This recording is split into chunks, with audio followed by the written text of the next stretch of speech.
The primary reason traders are stopped out prematurely is that their stop-loss orders become the exact fuel needed for the professional operation. This outcome is not accidental. It is entirely engineered.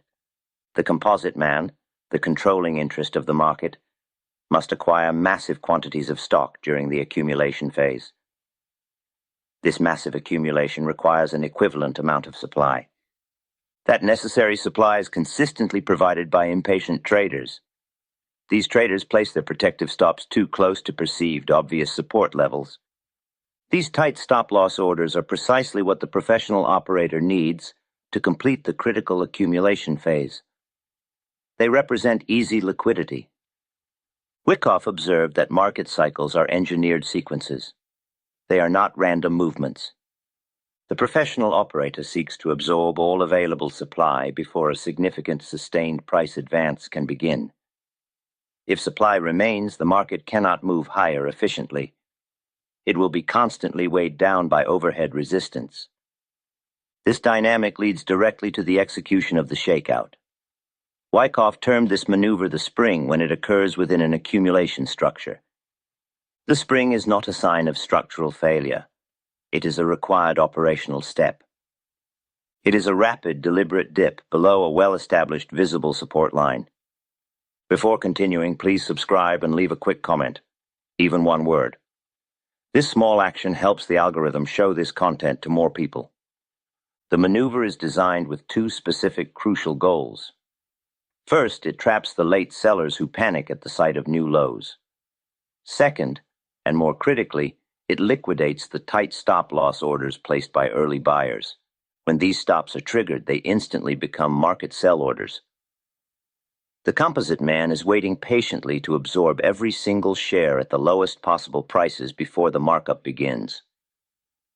A tight stop-loss in this context is not true protection for the retail trader.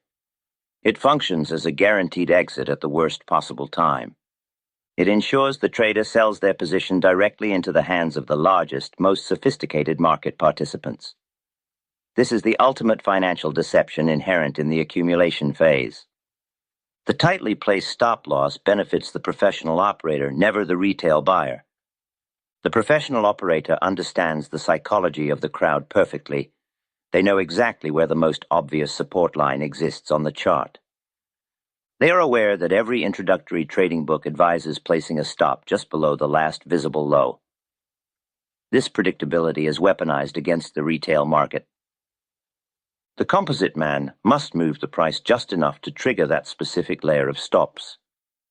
However, the price cannot move so far that the overall accumulation structure is genuinely compromised.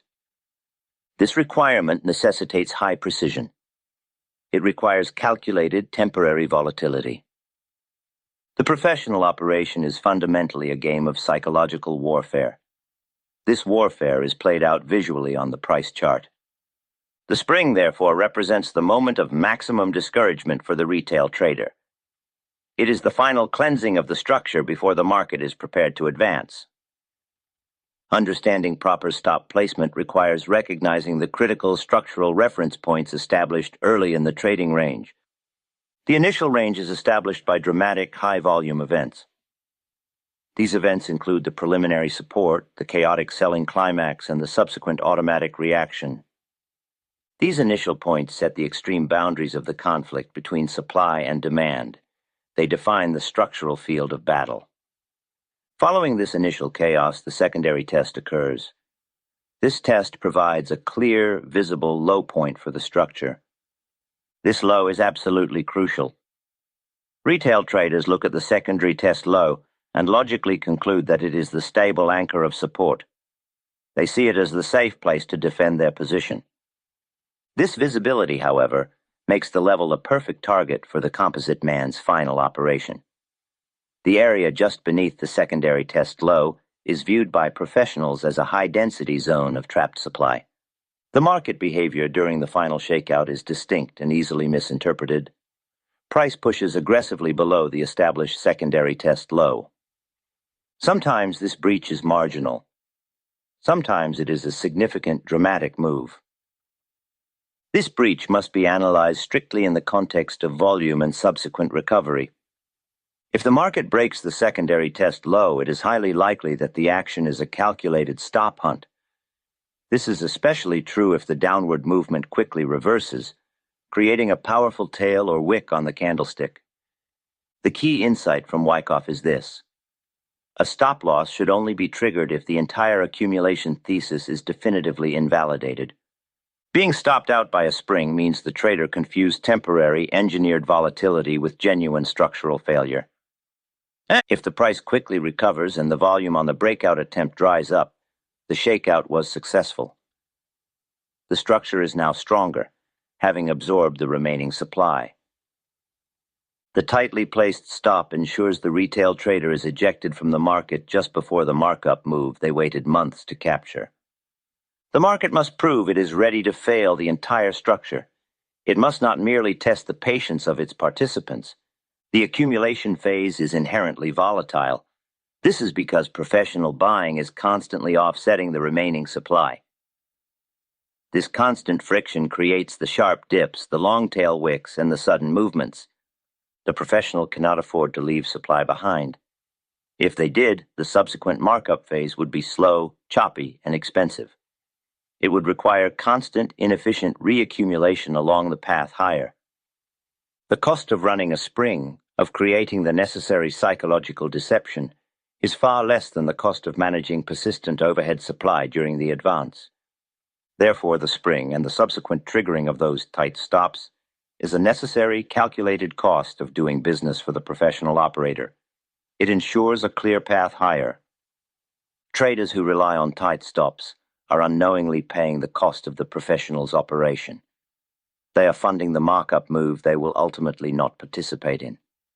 This fundamental misunderstanding of structural necessity is the root cause of stop-loss failure during the accumulation phase.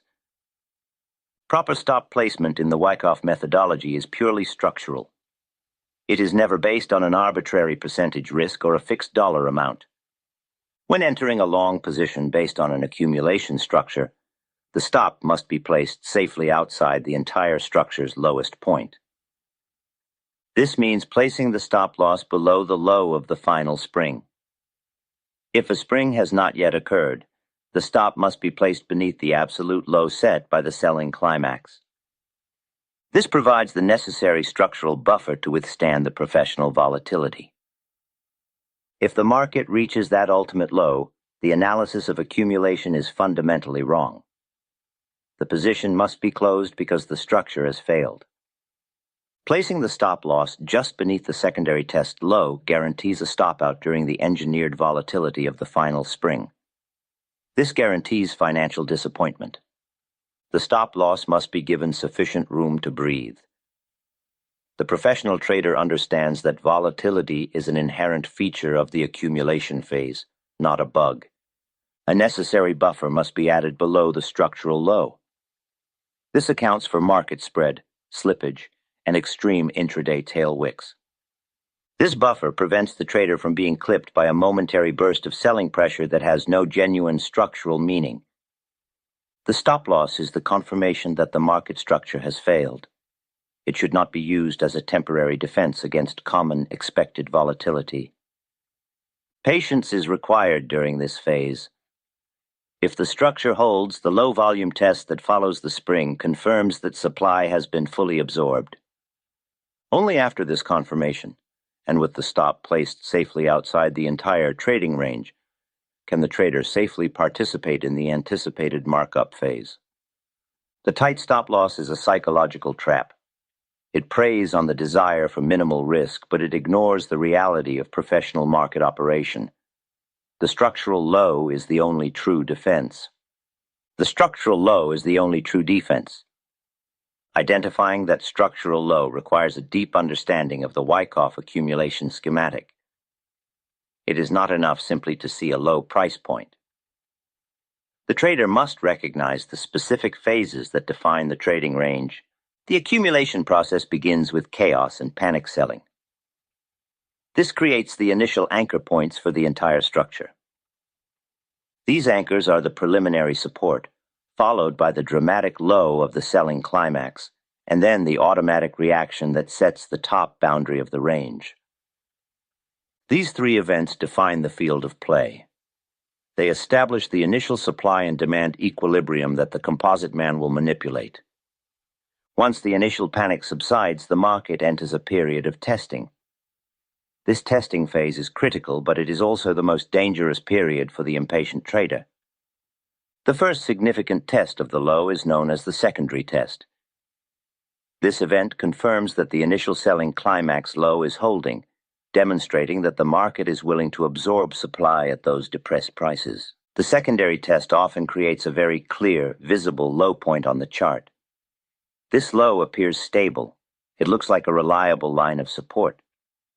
This visual clarity is precisely why the secondary test low becomes the primary target for professional manipulation later in the cycle. Retail traders, seeking to minimize risk, view this confirmed low as the perfect place to hide their stop-loss orders.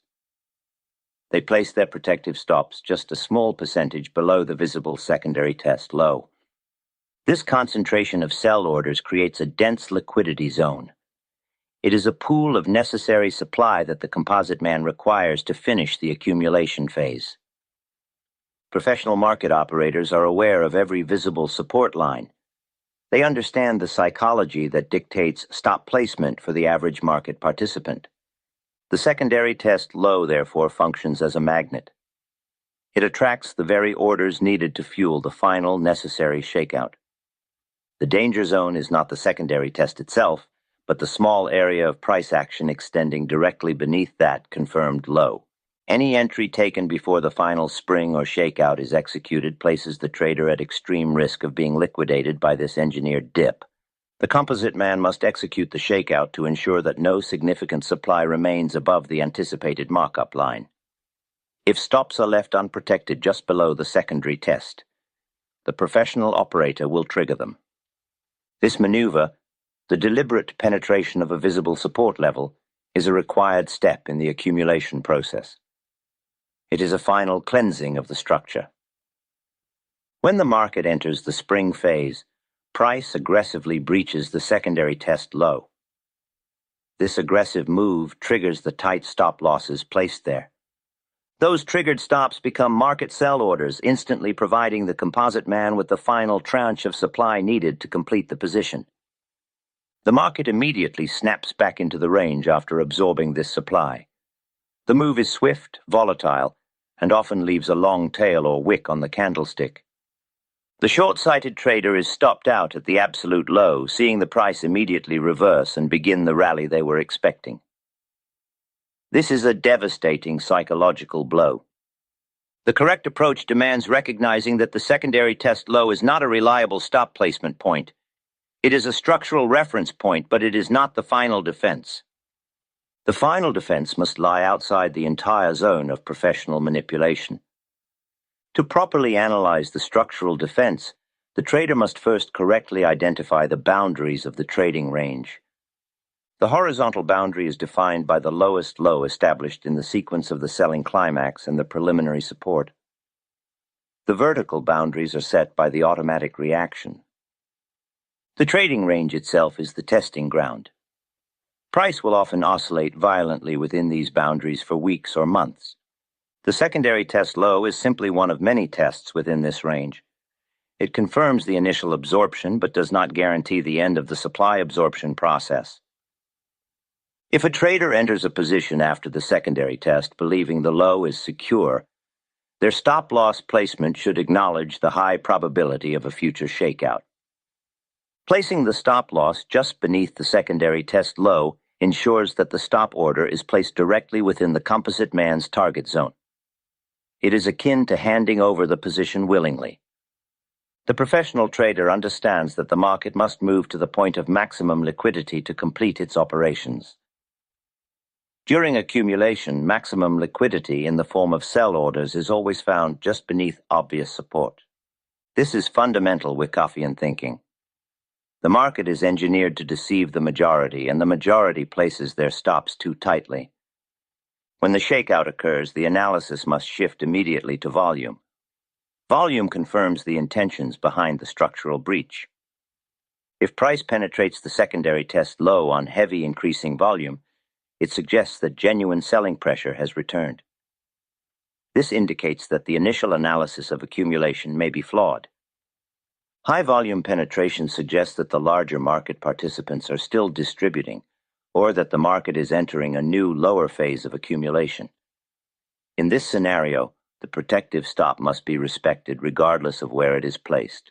However, if the price penetrates the secondary test low on relatively low volume, and especially if that low volume is immediately followed by a sharp reversal back into the range, the interpretation changes completely. Low volume during the breach confirms that the move was purely mechanical. It was a stop hunt designed to absorb the final weak hands. The lack of heavy volume confirms the absence of committed selling. This low volume breach followed by a snapback is the classic signature of the spring.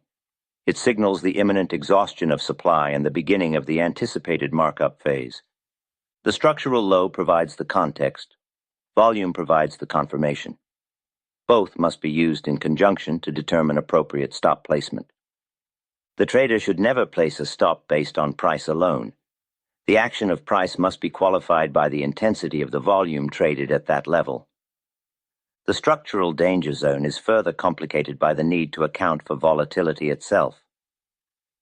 The area immediately surrounding the secondary test low is characterized by extreme volatility as the market attempts to cleanse the structure. This extreme volatility means that stops placed too close to the structural line will often be hit by nothing more than market spread, or a momentary high-frequency trade burst. A stop loss must be placed far enough away from the secondary test low to account for this inherent market noise. It must be placed where its liquidation confirms a true structural failure, not merely intraday noise. If the market breaks the secondary test low and the trader is still holding the position, their stop must be positioned beneath the lowest point of the entire structure. This lowest point is typically the selling climax low, or potentially the low established by the final spring itself, if the spring dips lower than the initial selling climax. Placing the stop at this ultimate defense line provides the necessary buffer, ensuring that the trader is not liquidated by the intended deception. The professional trader accepts a wider risk tolerance in exchange for structural integrity. A tight stop loss might save a small amount of capital on one trade, but it guarantees failure during the accumulation phase maneuvers. The structural stop loss, placed outside the entire range, acknowledges the reality of the Composite Man's operations. It is a commitment to the thesis that accumulation is occurring. If the market violates this ultimate structural low, the accumulation thesis is invalid. The range is likely distribution, or the market is entering a downtrend. In this scenario, the stop is honored, and the capital is protected from a significant decline. The risk is high, but the reward is entering the powerful markup phase. This strategic placement separates the informed Wyckoff trader from the retail trader who relies on arbitrary percentage limits. Arbitrary percentage stops, such as risking 2% of capital, ignore the market's underlying structure. The market does not care about the trader's personal risk tolerance percentage. It only cares about liquidity. If the structural low requires a stop placement that risks 4% of capital, then that risk must be taken, provided the potential reward justifies the entry. Risk must be determined by structure, not by accounting rules. The trader must wait for the structural confirmation, specifically the spring and the subsequent low-volume test, before committing capital. Once commitment is made, the stop must be placed safely beneath the entire accumulation anomaly. This deep placement allows the position to survive the engineered volatility and participate in the eventual expansion of the range. The focus must shift from minimizing short-term risk to maximizing the probability of capturing the long-term trend move. The structural danger zone, the area beneath the secondary test low, must be avoided for stop placement at all costs. It is the market's primary trap. It is the zone where supply is guaranteed to be found. Understanding the function of this zone is paramount to surviving the accumulation phase and successfully trading alongside the Composite Man. The structural solution to premature stop-outs lies in abandoning arbitrary percentage limits and embracing the logic of market structure itself. A stop loss must be placed where the entire premise of the trade is invalidated. It must be placed outside the reach of the necessary volatility used by the professional operators. The placement must survive the calculated deception of the composite man. When a trader identifies an accumulation range, the goal is to participate in the subsequent markup phase. The stop loss is the ultimate protection if the accumulation thesis proves false. It is critical to distinguish between a temporary shakeout and a genuine structural failure.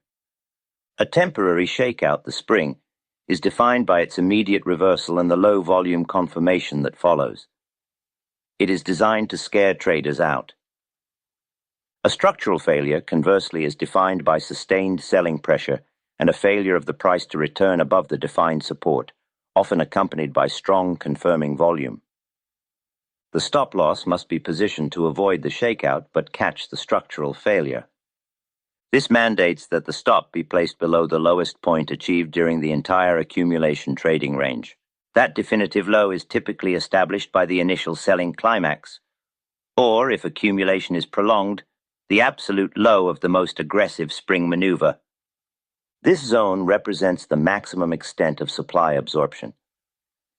Any price action moving decisively below this point signals that the controlling interests of the market have failed to maintain support, meaning the structure is likely distribution or a continued markdown.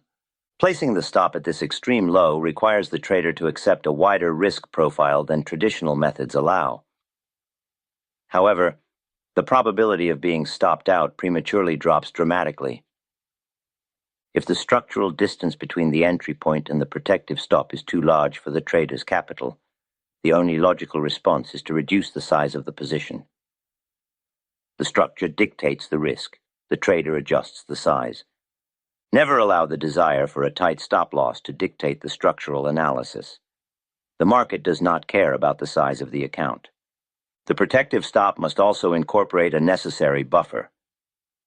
It is not enough to place the stop exactly on the low of the selling climax.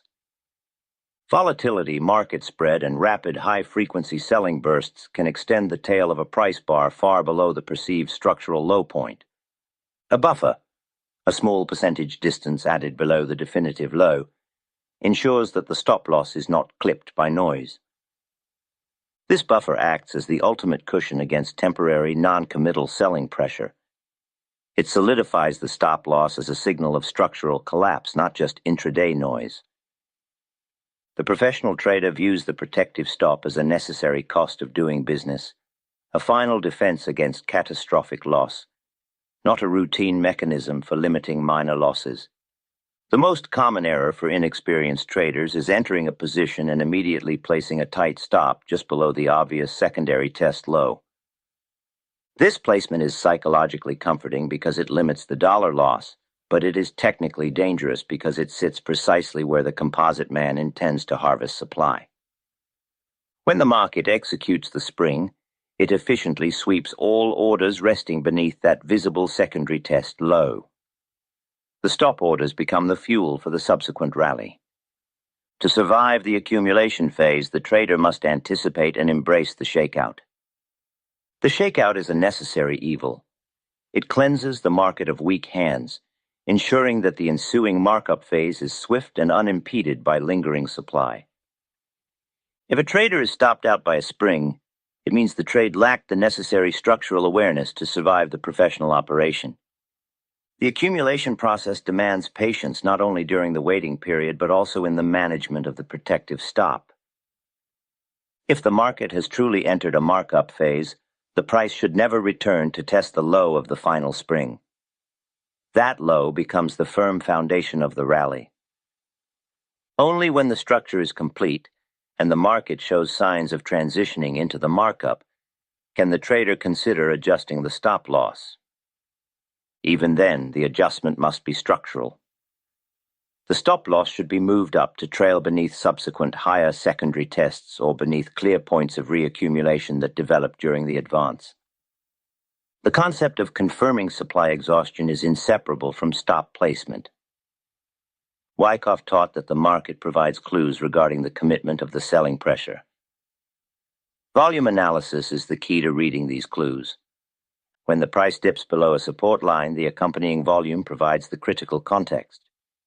If the breach occurs on high volume, it suggests that genuine committed supply is entering the market. This high volume break below support increases the probability that the structure is failing, rather than just shaking out weak players. If the breach occurs on exceptionally low volume, it confirms that supply has been exhausted.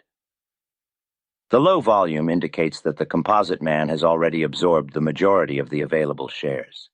A low volume test is a sign of strength, confirming the accumulation thesis. The stop loss placed far below this test is secure. A high volume break, however, may signal that the protective stop should be honored immediately, even if the price has not yet reached the absolute structural low. The professional trader must synthesize price action, volume, and structural context simultaneously when managing risk. The stop loss is the ultimate expression of risk management. It is the point at which the trader admits the market is operating contrary to the established analysis. This requires a high degree of emotional control and discipline. The wide structural stop loss demands that the trader accept a significant potential loss if the structure fails. This acceptance forces the trader to size the position appropriately, ensuring that the maximum loss is always within the defined risk tolerance for the entire capital base. The failure to use proper structural stops often stems from psychological issues, fear of loss, and the desire to be proven right quickly. Tight stops are often a symptom of overtrading or trading positions that are too large relative to the available capital. The professional approach requires waiting for high probability setups where the structural distance to the protective stop is reasonable, or simply reducing the size until the risk is acceptable. The discipline required to manage risk this way, to accept the necessary volatility and to place the stop outside the Composite Man's trap, is the foundation of successful market operations. Richard Wyckoff, observing the markets a century ago, understood that trading was not a game of chance, but a serious business requiring rigorous methodology and stringent self-control. He emphasized that market success depends entirely on the ability to preserve capital and limit risk systematically. Wyckoff's insights into stop placement and risk management are foundational principles of his approach to market operations. These principles are documented in his definitive guide to market participation, a text that frames trading as a serious endeavor demanding professionalism. This methodology, where risk is strictly limited and capital preservation is the primary duty, is thoroughly explored in his book, How I Trade and Invest in Stocks and Bonds. The book stresses that the fatal error of averaging down losing positions is a guarantee of failure, reinforcing the necessity of defining and honoring a protective stop loss before entering any trade. Wyckoff taught that the market must be judged solely on its own action, price, and volume, ignoring all outside news, tips, or emotional reactions. The proper use of the structural stop loss, as discussed here, is a direct application of his core philosophy. Trading must be treated as a business, not a gamble. Understanding where the Composite Man targets supply is the key to placing stops that survive the market's necessary deceptions. This requires the psychological discipline to wait for the perfect opportunity and to accept the structurally defined risk. For traders seeking to internalize this business-like approach to market operations, the detailed philosophy behind these risk management techniques is essential reading. A link to resources regarding Richard Wyckoff's comprehensive methods and his essential work, How I Trade and Invest in Stocks and Bonds, is provided in the description below.